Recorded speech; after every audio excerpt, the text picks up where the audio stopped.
The one thing that we know for sure about growing businesses is that if you haven't got any attention on marketing, then it's very unlikely that you're going to grow your business in the long term.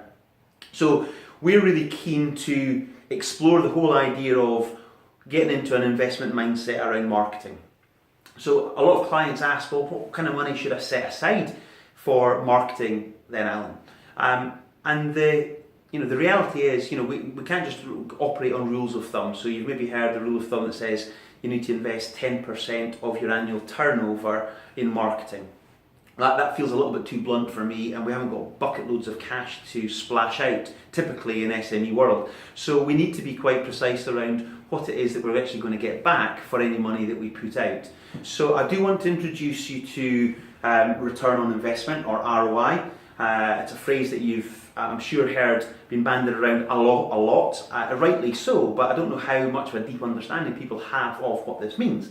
So I want to explore a couple of concepts that sit behind return on investment. So I want to touch on the lifetime value. So what that really means is once we actually have a new client come on board, actually how long will we have them and how much will they spend with us over the time that we're together. And then in terms of investment, well, what does it cost me? What's my acquisition cost in actually bringing someone on board as a new customer or client in the first place? So these are the two concepts we'll touch on in this short video. So looking at acquisition cost, let's kind of walk through a really simple example. Let's just assume that we want to do some advertising online. So we've got a PPC, or pay per click, budget that we set aside of £1,000. Now for that £1,000, what we're hoping to achieve is to get 200 people who are opting in to whatever offer that we are putting out there. Now, that would mean that the expected cost per lead is £5. Fairly straightforward. 1,000 divided by 200 is £5. Now, let's just assume that we actually make 10% conversion on those 200 leads, which means that we actually get 20 sales made from that investment of £1,000. Well, what that means is we've got an acquisition cost per customer of £50. So again, where that £50 number comes from is £1,000 initial outlay divided by the number of sales that we've just made, which is in this instance 20. So acquisition cost is 50. That's all you really need to understand about acquisition cost. So fairly straightforward. Second thing, the other point to make is, as long as your profit then is above £50 on your first sale, then that's going to be really good.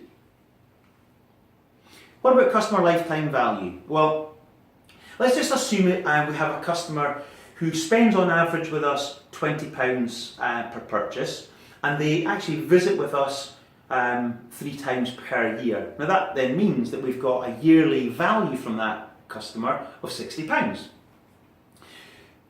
If that customer then stays with us for a 5-year period, because we've served them well and we're continually delighting them with the product or service that we have to offer, then the lifetime value of that customer to our business is £300. So a lot of people look at just, well, what does the one-off sale look like? Well, that's far too short-term thinking. We have to look well beyond that. That says, if I serve these guys well and I actually have a really good product that kind of satisfies their requirements, then why shouldn't I adopt a longer-term mindset that says, how can I keep them for as long as possible? So let's say in this instance, they stay for 5 years. We have a value, lifetime value of up to £300.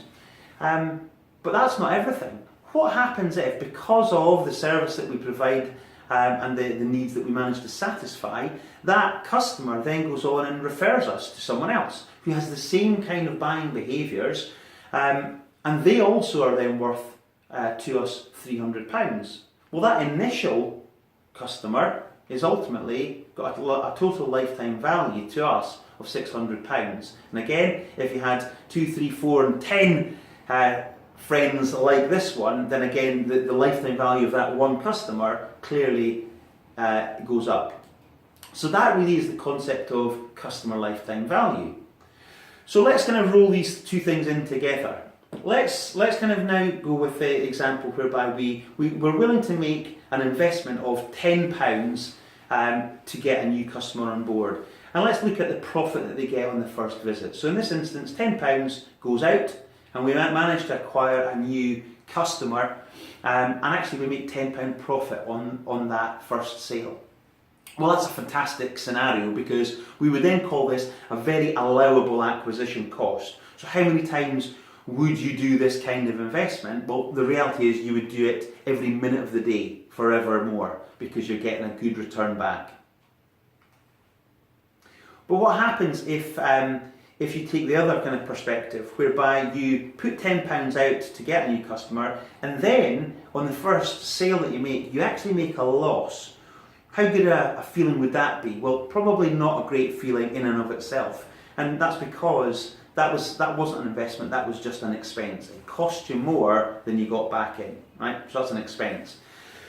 But let's look at things a little bit more long term. Again, same kind of example. We're looking to invest £10. We do make £5 loss on the first sale. But what happens if we know that this kind of customer will come back typically not just twice but 3 times, or 3 times? So we've actually got another set of £10 on each subsequent visit. Now, actually, let's just assume that the average number of visits this client will have with us is 6. Well, what does this mean? Well, first of all is we've got an investment acquisition cost. So you won't make profit on the first sale, but you do make it back in the second, third, fourth and beyond sales. And as long as you've got the cash flow to sustain that initial loss, then that taking an investment mindset, that's worth your while doing, isn't it? And particularly if we know that they're going to come back on average 6 times, then you've got a customer lifetime value of £60 in that customer. So we need to get our heads around this as business owners. What is your acquisition cost and what is your lifetime value per customer? If you want to explore this further for your business, get in touch and then we'll see how we can actually create a marketing budget that will be self-sustaining for your business. All the best in the meantime.